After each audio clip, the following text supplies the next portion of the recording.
Welcome to the third installment of my all-ages, family-friendly comedy sci-fi series.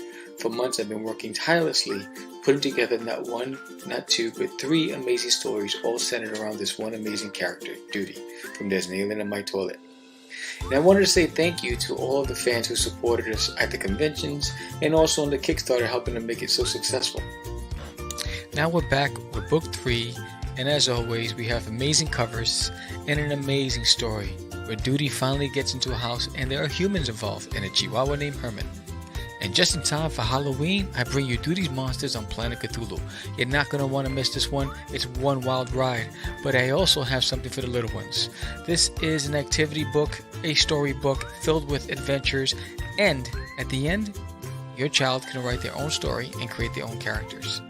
So thank you for sticking around for the first 2 issues, and I hope you enjoyed this next series of books that I bring you. Your support, your investment means the world to me, and I can't do it without you. Have a great day. Enjoy reading. What's up, George? What's going on in the House of Craze tonight? In the House of Craze tonight, we have Mr. Brandon Ingram, and he's going to be talking about Dismay Comics and this new anthology that he's got coming to Kickstarter October 18th. So we're going to be talking to him about that next. Let's get it.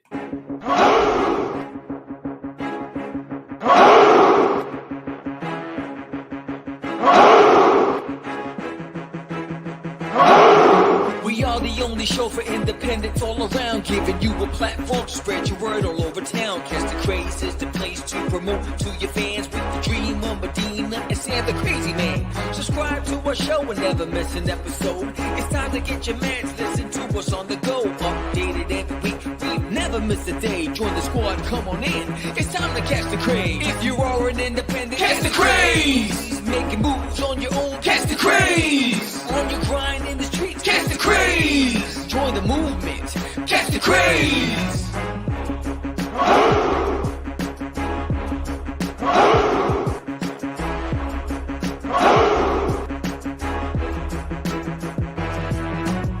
Yeah, George, we did it again. Come on now. You know you want to do it. Catch the Craze.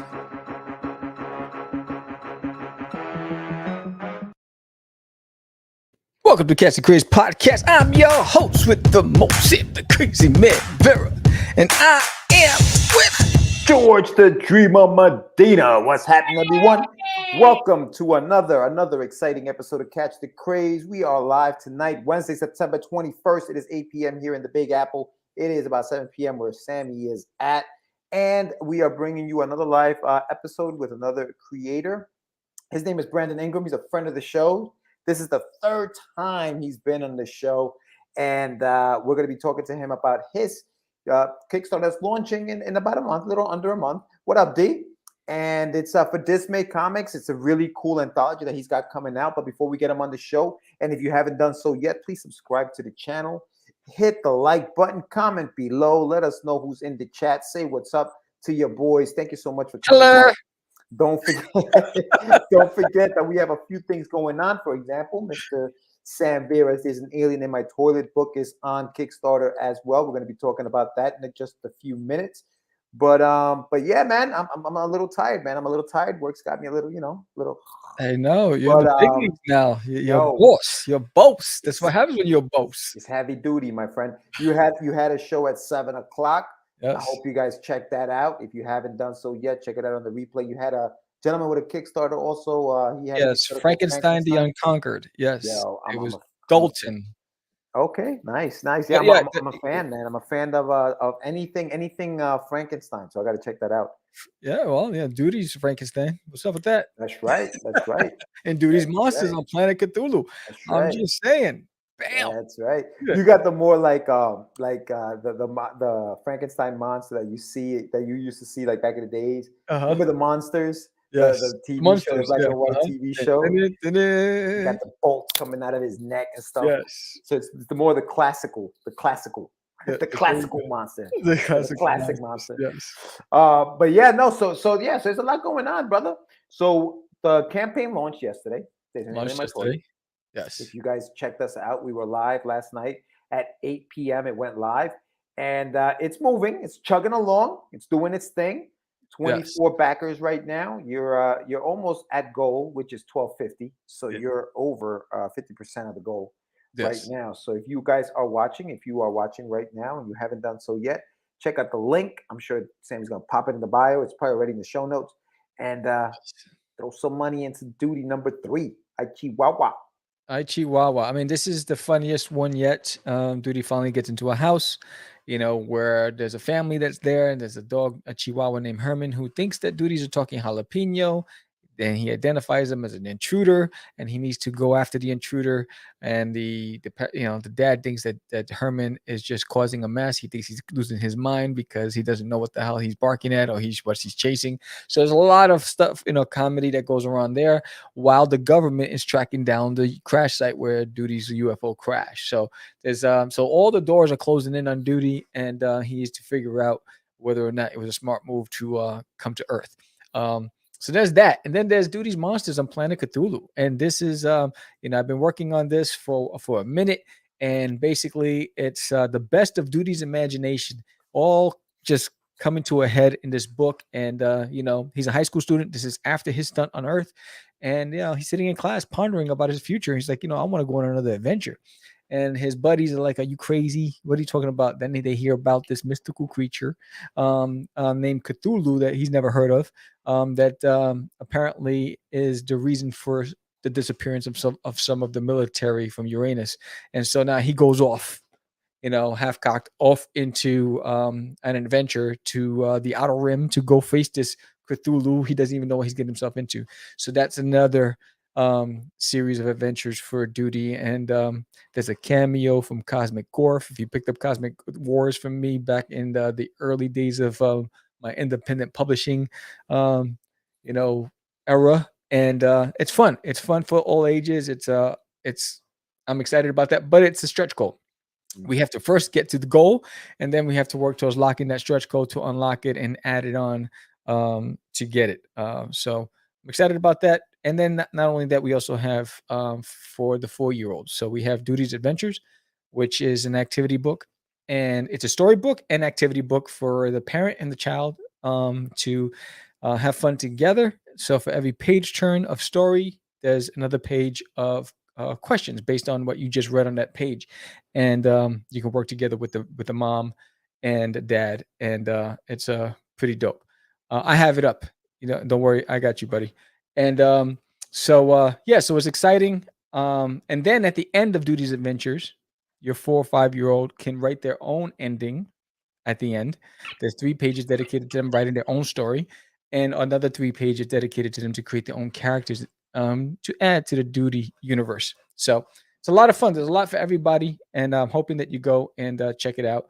And again, the link is in the summary, and pick up a copy if there's anything in my toilet today. Yeah. The campaign is going. The campaign is going all the way through to October. What is it? October 20th, Sam? Is a Yes, 30-day and campaign. you know what? And everything gets fulfilled in November. So great Christmas gifts. So if you're thinking about Christmas and want to get the little ones, get the bundle. There's a special bundle that's available, and I'll play that promo right before we bring in our guest.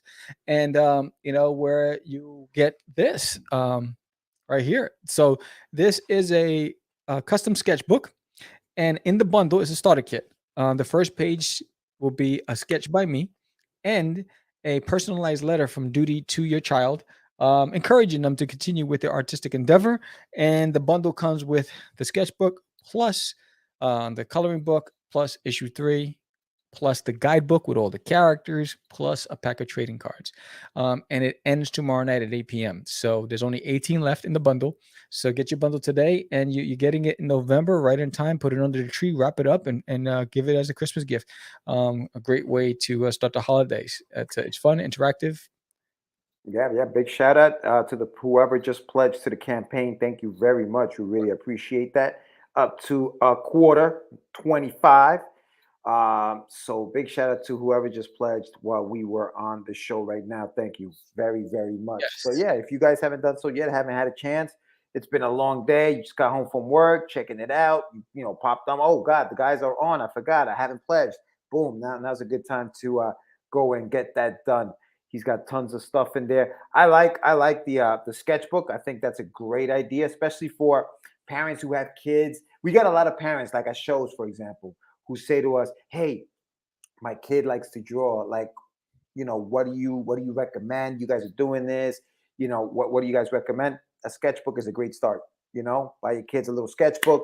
Tell them to put all their ideas into that sketchbook. I had sketchbooks when I was a little kid because I used to draw that I still have today. Yeah. Just some characters that I created Yes. as a kid in these little sketchbooks because they just go with you. They roll with you through life. I've always just moved and I've always got my little sketchbooks from when I was a kid. So now's a good time to get them started, get it going, and add that to the mix. If you guys don't get if you guys don't get the what is it, the bundle, you can get the bundle, sketchbook as an add-on. You can always get it separate. Without the personalized letter and the sketch, and it's a perfect size. It's 6x9. It fits right into their book bag. It's light.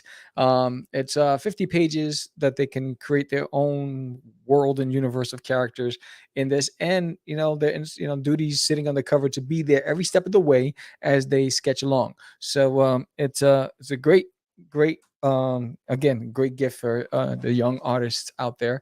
And I know when I got my first sketchbook from my mom, I was like, whoa, I know the game was on. Now I'm a real artist. I remember when she first came home when I was a kid with my first pack of pencils and markers. And, it was the one that folds, all the markers that are fold into. And she gave me my sketchbook. I felt like an adult. I was like, oh, I'm a big boy now. I get to draw, right? And so I got excited. So imagine, Duty, you get to read Duty, have fun and laugh, and then you get to go and create your own Duty.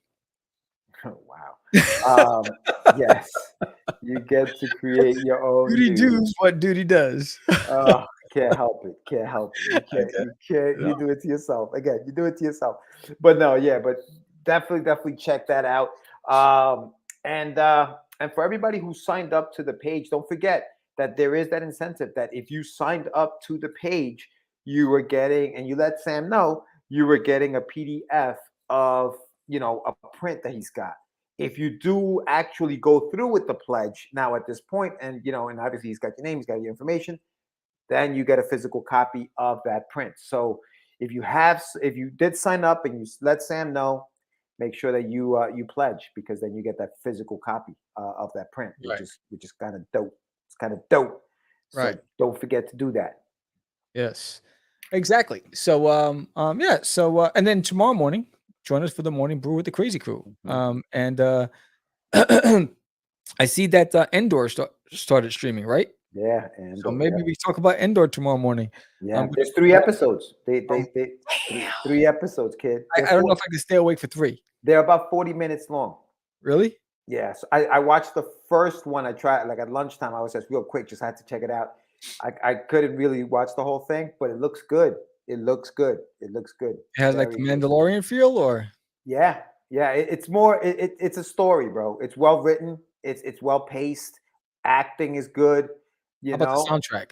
Because the Mandalorian had that cool soundtrack. Oh yeah, the Mandalorian soundtrack is probably a little better, but this is good. It's better. Listen, Mandalorian soundtrack is like the X-Men animated series soundtrack. Okay, so the Mandalorian soundtrack had a little Rocky inspired theme into it too. Like it had that Rocky theme in it. I felt like, but this one doesn't. I don't remember. It doesn't stand out. So I don't think the coolest thing about the Mandalorian too was at the end of every episode they had like the sketches or they had like the artwork. Yes. How beautiful was that? At the end of every episode, you'd have that. This one doesn't have that. You know what I mean? What the hell, Lucasfilms? Yeah, Disney. This is straight up, story. Boom. And Luna, the guy who's playing the main role in the story, is really good. It's good. You should watch. I haven't seen the other 2. Yeah, I'm gonna watch it. I got so many damn things that are like half. Like I haven't caught up with the Game of Thrones. I haven't finished the Sandman. I haven't finished She-Hulk. I'm like, there's just too much going on. Bro. It's just too much. And She-Hulk is tomorrow. Yeah, She-Hulk's tomorrow. Yeah, no. What the bloody hell? Disney's killing it. And don't forget, if you haven't done so yet, check out getyourmeds.com. It's my website with all of my stuff on there. I have t-shirts. I have books. Russ 5377, which is another graphic novel that I have on there. The Adventures of Wonder Duck obviously is on there. Sam, give me a minute, bro. Can you please? Go ahead, talk. My dude, just give me a minute, please. Give me a minute. My God. It's got to be all about Sam. Go ahead, God. go ahead. Give me a minute. Oh, my goodness. Don't listen to him. Don't listen to him. Ah, terrible, dog. Anyway, yeah, go to getyourmeds.com. Check out some of that stuff. Check out the merch. Check out the books. All that fun stuff. I'm also going to be updating the site with just where I'm going to be as far as just the conventions I might try to hit up next year. Dude, are you going to go to Florida, bro? You thinking I gotta get a job first. Yeah, Get a job first. Can't Can't afford Florida right now because Florida is pretty pricey. So I'm like, Well, I think it was like MegaCon 365. Was it like 365 for the table? Yeah, And then the airfare, then the hotel. So I'm like, let me get a job first, and then my life as a brokepreneur has ended. That's and it. It's over. It's if I don't get a job soon, you're gonna see me out there, selling popcorn and hot dogs. It's like it's like in the heat, in the Texas heat. I'm like, with a sweatshirt. You're the only one that wears a sweatshirt and a hoodie outside. Oh, you see these bugs out in Texas? Yo, crazy. Son. Yo, come and sit in my yard for a minute. You're gonna be running inside. Yo, I ordered a bubble suit just to sit in my yard because those damn mosquitoes. You don't even see them coming. You don't even see them. You go out there, you sit down for 1 sec. Yo, all right, here's how real it is, right? I have a hoodie on. I have sweatpants on. It's 100 degrees, right? I have a hoodie on, sweatpants on, right? Yo, you crazy. I'm blocked everywhere. You can't get to me, right? I'm good. Those mother effers, they got to where my ankle sock is that opening between my ankle sock and my sweatpants hit that little 1 inch gap. I had 7 mosquito bites. They were like, we know where to go. And they just found it. I was like, yo, they're like that. They were like Darth Vader's strike force. They just went, I'm like, what the hell? And then the spiders are on another level, bro. I was in the yard. I went in the kitchen, got some water for my dogs in the yard. I came back out. There was this big old spider web just blocking my. I was like, 5 minutes? How the hell did you build this big spider web? It's crazy. These insects are on another level out here. Spiders don't play, son. I didn't have these issues in the East Coast. Oh man, crazy. Yes. But yeah, we have we have a guest on our show that's been here a few times. I was just looking up when he's been here. So episode 273 on May 4th of 21. He was with us a few months ago in May for episode 428, and he is back tonight, episode 466. He's a squatter. We're gonna have to give him co-host credits on the show. He's like Kramer in Seinfeld. The door. Hey, what's going on? But yeah, no, he was kind enough to send us just a preview of what he's cooking for the campaign that he's launching on October 18th. Right. And I read through that stuff, and I got to tell you guys, if you guys like horror and you like to be creeped out, this anthology and these 2 anthologies actually that he's promoting are very, very right up your alley. The artwork is incredible. The writing, I can't say enough about the writing. Brandon's a genius when it comes to that horror stuff, because I was creeped out. We're gonna talk to him about that, what makes him tick, and all that stuff in just a few minutes. But I think we have some sponsors that have paid for us. Not this episode, but. We do have another promo for duty, and when we come back, we're going to be talking to Brandon. So here it is. Welcome to There's an Alien in My Toilet, book number 3 on Kickstarter. I am so excited about this right here, this custom sketchbook. I worked really hard to bring something that's unique for each creator in your child. And this is part of a starter kit. And if you pick up this starter kit, only 20 available, every first page of the starter kit will have a custom sketch by me, plus a personalized letter for your child by duty, encouraging them to continue to draw and create new worlds. I can't wait to see what they create. I hope to see you on Kickstarter. Have fun. Have a great day. Welcome back, Kata. There he is. What up, Brandon? Thanks for having me. I should have poofed up my hair more to play the Kramer role. Yo, man, welcome back. Thank you for coming on and chatting with us about another kick-ass story, man. I read the stuff. Very, very good stuff, brother. Very, very good. Thank you, man. Thank you. But for those who don't know, Brandon, we're gonna just introduce yourself really quickly so that we can get into your how your brain is working with these stories, because I gotta ask you a few questions about just your process. Yeah. So I'm Brandon Ingram. I'm the person over Dismay Comics. I created Dismay Comics. It's kind of my my brand, my publishing name, whatever that may be. And my two main series that I have are The Gallows Man. That's the series I've been on for before. And then currently Dismay Avenue. And that's kind of the cover, which I could just move my fat head and you can just see the giant poster behind me. But yeah, this is just issue 1, but there's issues 1 and 2 for this Kickstarter. Yeah, no, awesome stuff, dude. Awesome stuff. Now, let me ask you a quick question about just the comic book company itself. I know from experience sometimes you have to create some of these names and some of these, you know, I guess publishing houses for conventions. Sometimes they ask you what is the brand and all that stuff. What was the reason for creating Dismay Comics? Is that something that you always wanted to have, or was it out of necessity because you needed something to kind of like push the brand? Well, basically how it all started was me making the stories for Dismay Avenue. Like, this was the first comic I worked on, even before Gallows Man. And so it took me like half a day, or maybe not half a day, a few hours to think of the name Dismay Avenue. I wanted something that invoked like scary stuff, like kind of like Tales of the Crypt, but also like R.L. Stine's like Fear Street. And I was like, oh, like synonyms of like fear, equivalents of street, like stuff like that. And eventually wound up with Dismay Avenue. And then within like 10 minutes after that, I was like, oh yeah, I need a brand. I'll pull a DC Comics and just do Dismay Comics. So the brand name came after the actual title of the book. Interesting. Okay. And Dismay Avenue, man, I think part of the appeal for me, I like horror, like I do, and I'm very disappointed with a lot of horror movies because they don't scare me. Like they I think maybe it's because I've seen so many, I'm just like, I kind of expected. But it's different when you're reading something. I think it's different when you're reading horror, because I think a lot of there are books that do scare me because your mind now starts playing tricks on you.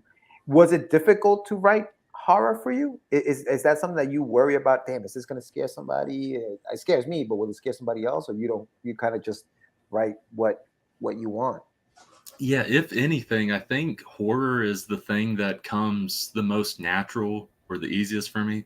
Whether that's good or bad, that could say something like messed up about me.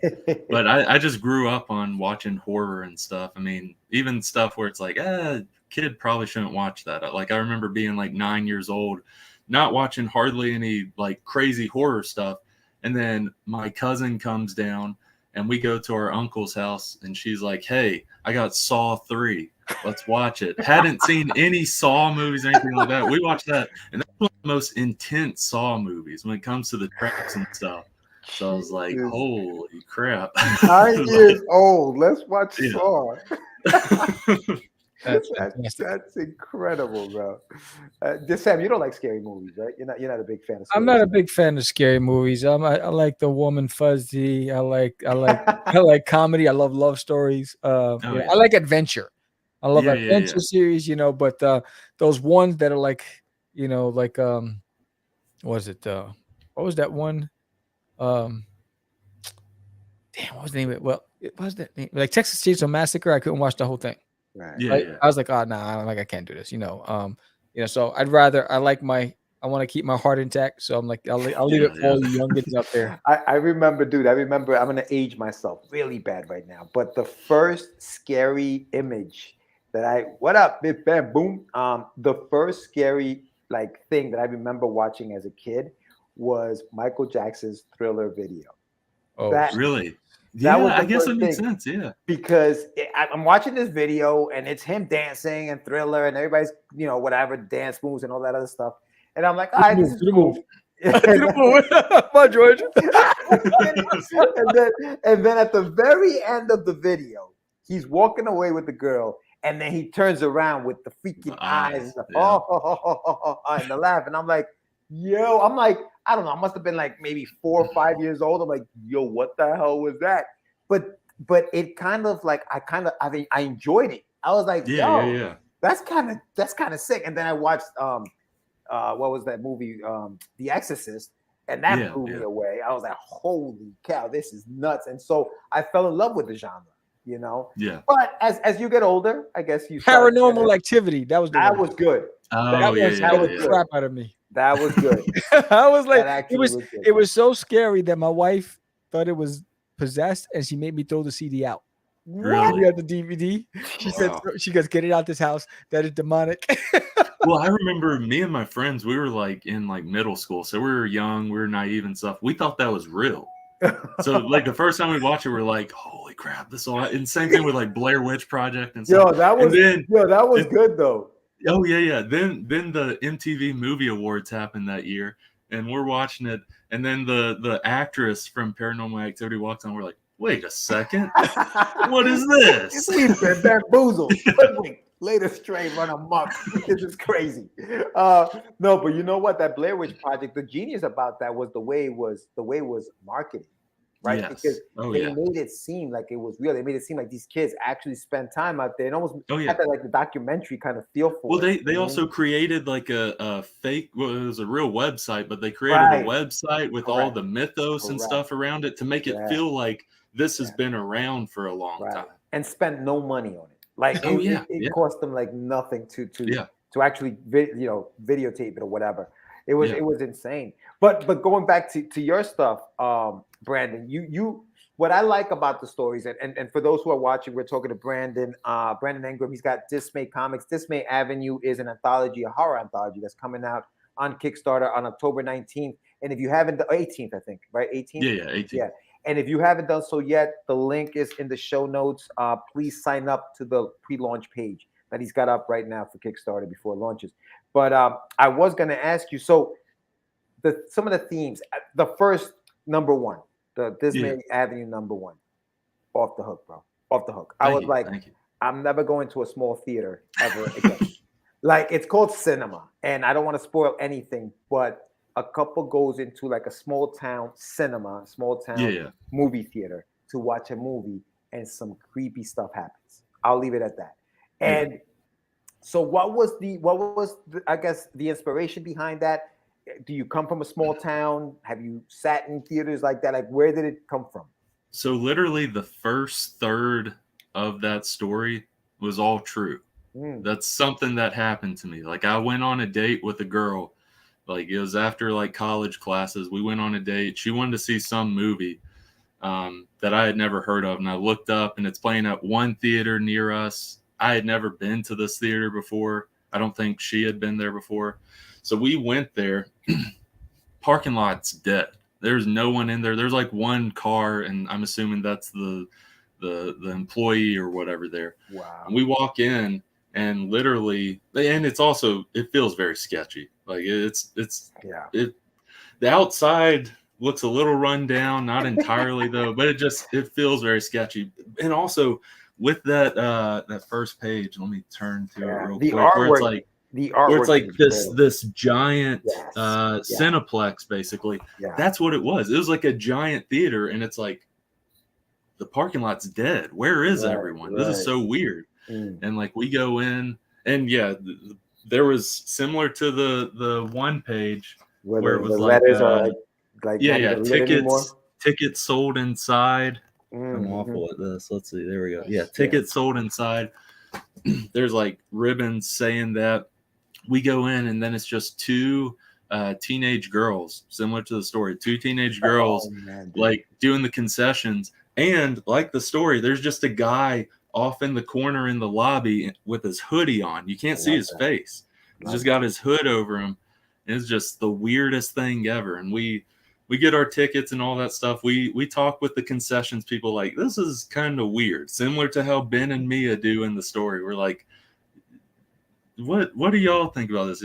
They were like, we don't get a lot of people coming here, but hey, we get paid, so who cares? So we go into the auditorium, and we, similar to Ben and Mia, we were worried, like, please say that hooded guy ain't in our auditorium. That's gonna be the weirdest thing ever. He's gonna sit right behind you. We were worried so much about that. We're like, oh, thank God. We sit down, we're talking and stuff. Before the trailers happen, they have like sponsors and ads and stuff like that. Yeah. And a Chevy ad pops up. It's different in the story Yeah. because I can't put Chevy in the story. I'm gonna get sued. A Chevy ad pops up and we're talking and stuff, and it's playing this piano loop saying like Chevy drive, we love you, or what it says, some bull crap line. And we're talking and piano loop happens, and maybe 3-4 minutes into us talking, one of us is like, holy crap, this piano loop has been annoying me so much, because it's like a 15-second loop and it just keeps going. It's like, where's the next ad? Is it froze or something? You're like, it must be froze. So I get up. Oh, we were also talking about like, oh yeah, they're brainwashing us to go buy some Chevys and stuff. We're going to be driving out of here in Corvettes or something. But yeah, I get up, I go, and I'm like, yeah, hopefully neither one of us die as I go out. I go back, I tell them to reboot the projector, and then I walk back and I open the auditorium door, and no one's in there. The girl I was on a date with, she's not in there or anything. I'm like, oh crap. Oh crap. We were joking about this type of scenario. Oh crap. Right. And I'm looking around. I'm like, oh no, I have my phone flashlight out. Like, what the crap? Where is she? I'm like, quit playing with me. Look at Sam's face. Sam's like, yo. I'm like, please quit playing with me. Come on, let's go. And then I walk out, and this is where all the tension dies. I walk out and I look up. I'm in the wrong auditorium. It's the other auditorium. So I walk back. Everything goes normal. Out. Exactly. I freaked myself out walking into the wrong auditorium. Imagine if you called the cops. She disappeared. There was a man with a hoodie. I can't believe there was a second auditorium in that place. Oh yeah, it's so weird. No, but dude, so big shout out to Aniba, who just showed up in the chat. Aniba, I'm talking to you. This is right up your alley, bro. When Brandon releases this thing, you should definitely check it out. Dude, the artwork, you showed a couple of pages. Jade Sky, the artist on this book. She is amazing. Yes. Incredible. She's got a story in the second in the Second Avenue book also. But her artwork and the way she captures just the tension, like you mentioned, like really well done. How did you meet Jade, and when did you guys start working together? She was actually the first artist I reached out to. This is before I found out about like Facebook groups where it's like writers and artists get together. And I also didn't know you can find good artists on Instagram. So I spent dozens, if not 100 hours scouring DeviantArt to find artists for Dismay Avenue 1 and Dismay Avenue 2. And eventually I found Jade through DeviantArt, and she was the first one I contacted. The first story she did was the story she did in issue 2, Raw Horror. It's just an 8-page story, but she did that, and once she was done with that, I was like, I've got this longer script. I'll probably take up a whole book. Would you be interested in doing it? And she was like, yeah, I'd be down. I was like, okay, I think based on these 8 pages I saw right here with this story, you would be perfect for this. And so once I saw it, I was like, yes, because she has, with both stories, and she changes it a decent bit for this one, but she has that like atmospheric, surreal art style, and it's beautiful as well. Yeah, but it feels creepy. It feels kind of dreamlike, and I like that. It does. Did you give her any I guess photo references or anything that she, or was it all through like Google or something? Like, tell me a little bit about the process. Usually when I'm working with an artist, if there's a specific like outfit or specific building layout, or like with the lobby and stuff like that, I'll look up on Google and stuff. I'll be like, similar to this, kind of like that, like take this building, but take this picture, it's inside, similar to that, like just an amalgamation of just all kinds of Google images. Because there's a story in Dismay Avenue 3. It's a 2-page story where I was trying to get a detective. I was trying to do detective, and it was just all kinds of stuff. I was like, I want it to look kind of like Mahershala Ali, but I want him to be dressed kind of like Matthew McConaughey from True Detective. It's like all this stuff. That's awesome, man. Do they now? What up, Mike? Do they then send you like sketches before Yeah. you go. Okay, so then it's like a whole They'll send process of- concept. Yeah. They'll Gotcha, send gotcha. concept art. Oh, that's awesome, dude.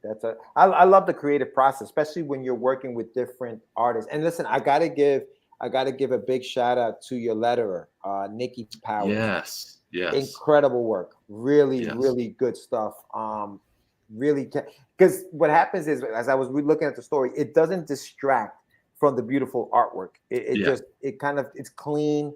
And so even though the artwork is a little abstract, there's a little bit of abstract Yeah. to it, it doesn't distract from it. And I think that was really well done, what Nikki did, and keeping it very clean. Even the fonts she used, the size of the fonts. Oh, everything. yeah. It was just really well done. So it's a really, really well-produced book that honestly, guys, you guys should definitely check it out when it comes out October 18th on Kickstarter. Definitely check that out. But then number 2, there's more than one story in number 2. I think you have 4 in the second. 4 stories in total, where it's and the entire book is like 64 pages just about, which is like, it's going to be thick, but it's not going to be too much. Like Comics Wellspring or something like that, they can make that work. My favorite story in that book is Tolls of the Bell. What is it? Tolls of the Bells. It's very. You guys had mentioned like manga earlier, like that story being manga inspired. It's heavily inspired. I'll go and tell you, like, the biggest inspiration is my love for Junji Ito. If anyone loves horror or loves manga, you've probably heard of Junji Ito. Even if you don't read manga, he's an amazing horror artist. And I've loved his stuff even before I got into manga. I'm now into manga, but before I didn't read manga, but I love Junji Ito stuff. And I really wanted someone that could capture kind of that Junji Ito vibe, because the story feels very much like a Junji Ito story. So I think it was done perfectly. What's up, Gil? Gilbert, Junji Ito, that is insane. I'm looking for the book that I have of his, I definitely loved like you said, the manga look to it. Now, as far as the designs of the characters, is that something that you have a lot of input into, or you because I like the fact that one of the boys is wearing like a number 10 t-shirt and stuff like that. Is that inspired by just maybe an athlete that you like, or was that just you make them look like kids? And with the number, I didn't come up with the number, but I did want like when sending like editor's notes. There's so much editing I can do. Actually, these artists are so good where like rarely do I have to send very many notes. They just like, they see the script and they get it, and they beyond get it. Like they do it. I'm like, holy crap, that looks way better than my simple mind could have done it. But yeah, I wanted like kind of that athletic long sleeve shirt that kids wear here and there. And they did that. It looks good. And yeah, it's just a weird little story. I was going to show you this book right here. Yeah, Uzumaki. Yes. That's actually the preview on Amazon right now. Yeah, off the hook.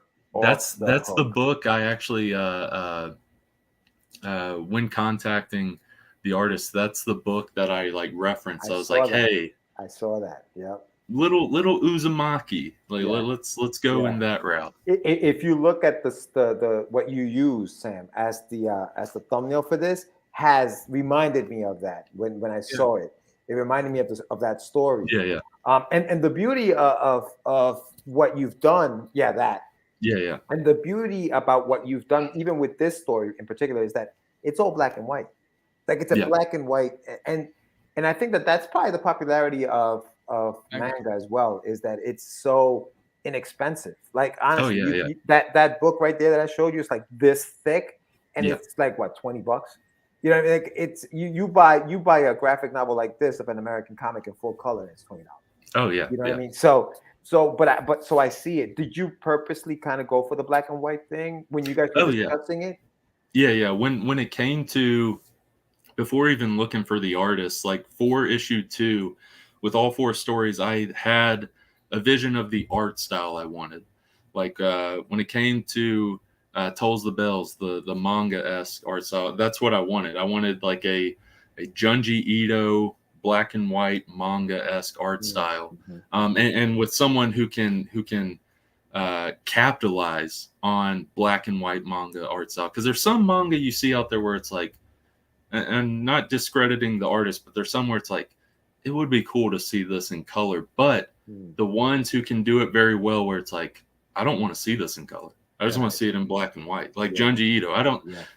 You do see some of his stuff in color, like the Uzumaki thing. The first few pages, it's watercolor. It's beautiful. Yeah, I love both, but yeah, Junji Ito excels with just the black and white. So yeah, I wanted that manga black and white with Tolls the Bells. With raw horror, I wanted that surreal, dreamlike, kind of paintery look.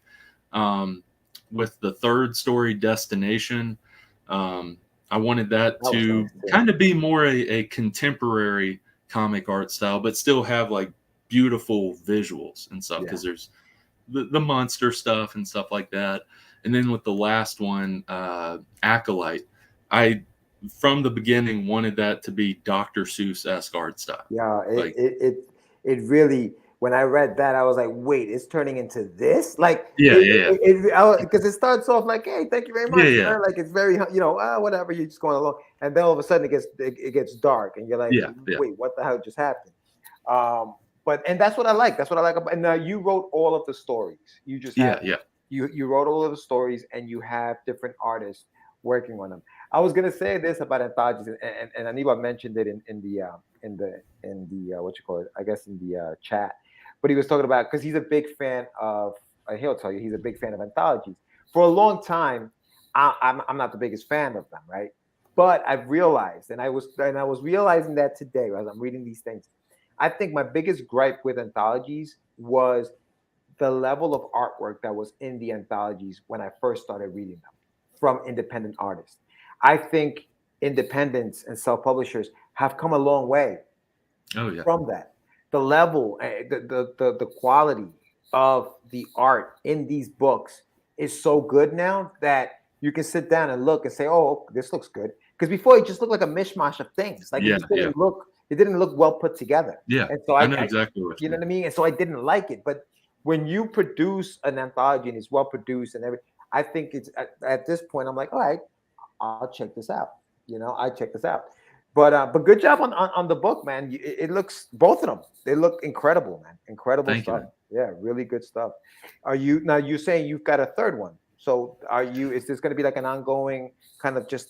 I'm willing to do this as long as it goes, because the third one, it has 3 stories. 2 of the stories, art is completely done. One of them needs to be lettered, and then I need to find an artist for one of the stories. So the third one is like 2/3 of the way done, and then I have scripts for up to like issue 7 or 8. Wow. But I'm always here and there writing horror scripts when I'm not writing something else, because horror is just it's kind of the cheat thing for me, because I fall so easily into writing horror to where, like, when I'm writing something else, if I'm writing, I'm like, I'm so frustrated. I'll continue this horror script. And it's like, no, you need to focus on this. But I just always get sucked back into the horror. What scares you? What makes you, what makes you scared? It's going to sound weird, but kind of Nerfs. Not being. What you say, Sam? Nerfs.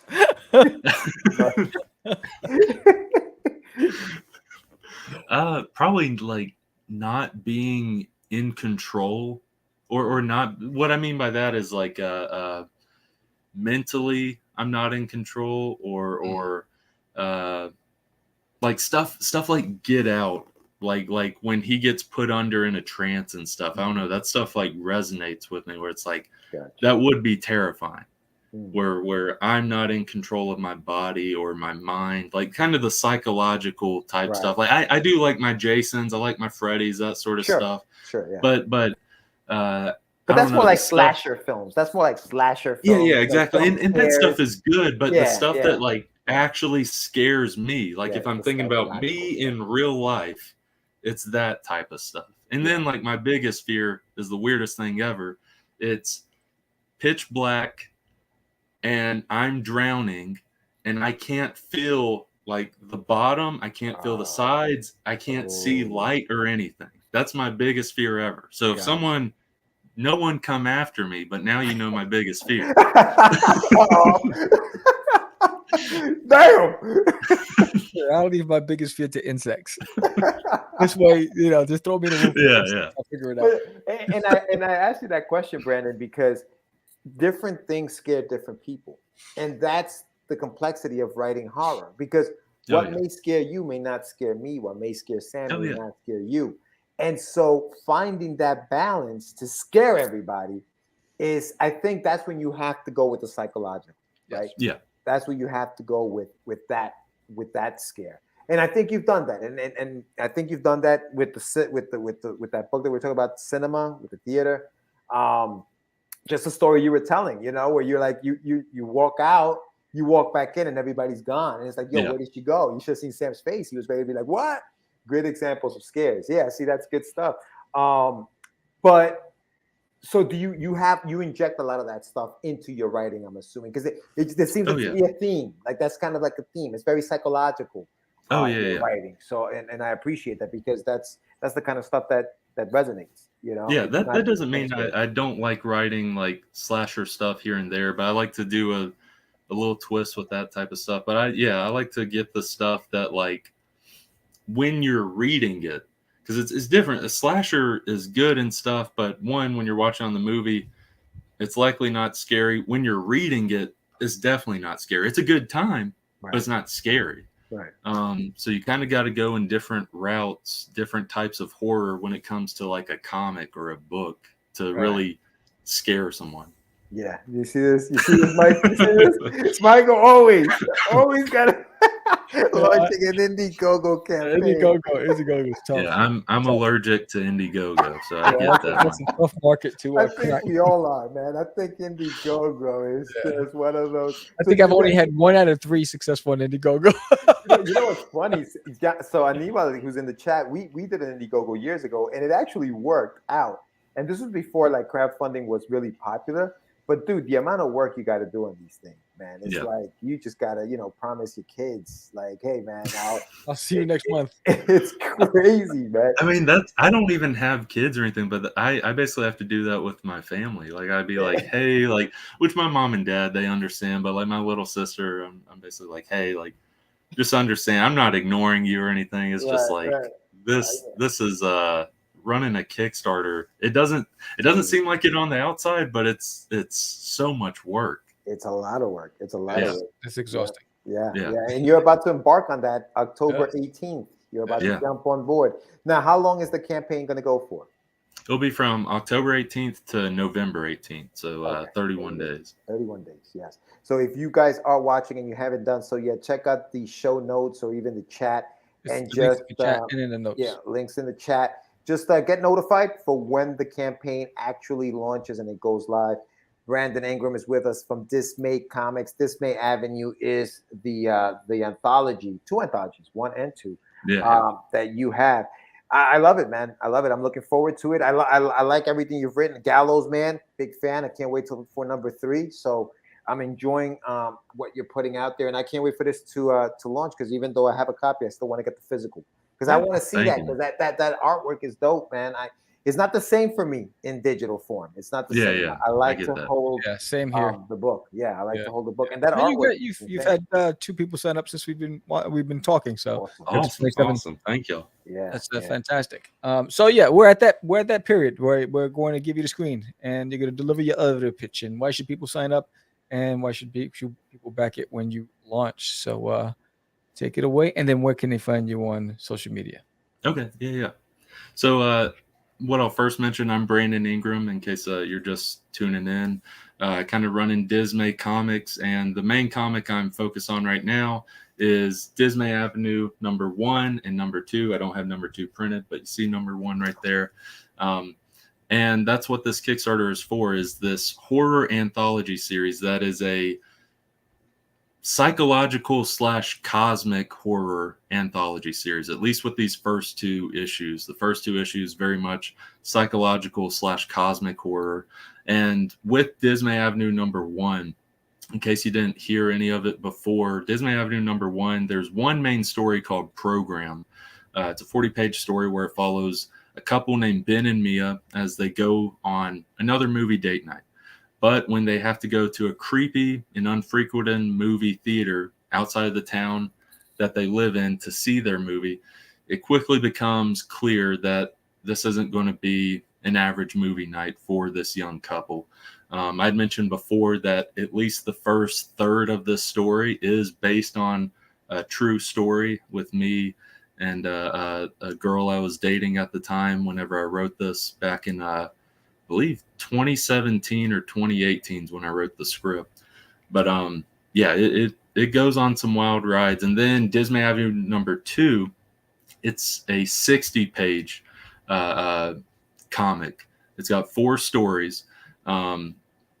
Basically, the 4 stories you have Tolls the Bell, which is very much Junji Ito-esque art style, as well as it's basically like the weird stuff that might happen for a kid who has to stay after class one day. He gets in trouble, he has to stay after class, and things go a little bit crazy from there.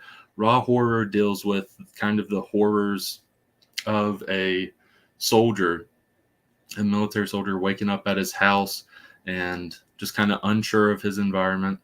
And then Destination, the 3rd story, deals with a little girl who goes to a thrift shop with her mom, and she finds a musical triangle. She finds the musical triangle at a thrift shop, and when she actually strikes the triangle, she gets teleported to unknown places. So it's a teleporting triangle. Teleports her to various places, various dimensions, a little bit weird. And then the last one, Acolyte, it's Dr. Seuss-esque art style, where you follow this guy, Mr. Hinklehorn, as he's going about his day. It seems kind of normal, seems like almost like a Dr. Seuss-esque story, and then goes kind of weird and kind of dark as it goes along. But yeah, Dismay Avenue number 1 and 2, a whole lot to offer. There's all kinds of stuff with this campaign, with this comics. I mean, you get 5 stories.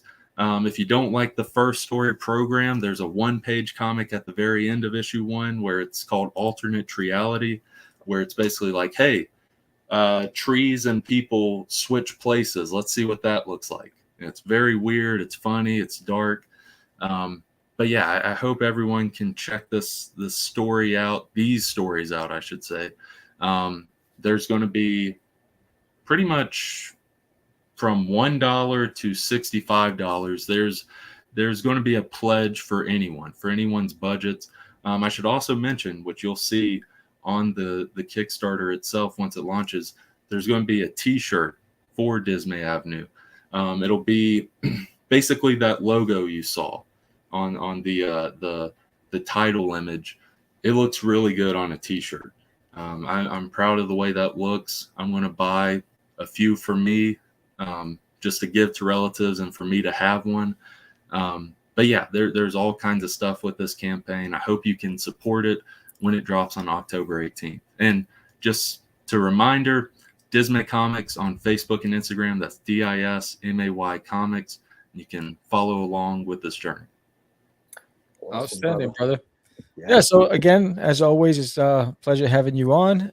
Congratulations on your next campaign launch, and can't wait to see what happens. I'm sure it's going to be successful. You've done a great job putting it together. Thank you, Sam. Thank you. Yeah, got it, brother. Brandon, thank you, my man, and we'll see you soon, I'm sure. Oh yeah.